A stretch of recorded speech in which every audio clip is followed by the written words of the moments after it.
ஓம் நமச்சிவாய. 16/8/2025 அன்று கிருஷ்ண ஜெயந்தி வருகிறது. கிருஷ்ண ஜெயந்தியை வழிபடும் முறையும் விரதம் இருக்கும் முறையும் பார்ப்போம்.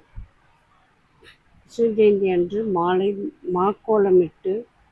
மாக்கோலம் வாசலில் ஆரம்பித்து கிருஷ்ணசாமி படம் வரை காலடி அச்சு வரைந்து பூ துளசி இலைகள் படத்திற்கு இட்டு பிரசாதமாக அவல் பாயசம், வெண்ணெய், கடலை மிட்டாய், தட்டை, இனிப்புச்சீடை, அப்பம், பொரி உருண்டை, உப்புச்சீடை, பொங்கல், அதிரசம், லட்டு, கற்கண்டு, பால் பாயசம் என அனைத்தும் படைத்து சாமி கும்பிட்டு வரும் அனைவருக்கும் பிரசாதமாக கொடுத்து மகிழலாம்.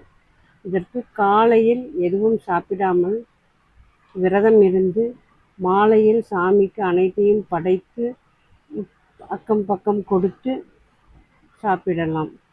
ஓம் நமசிவாய.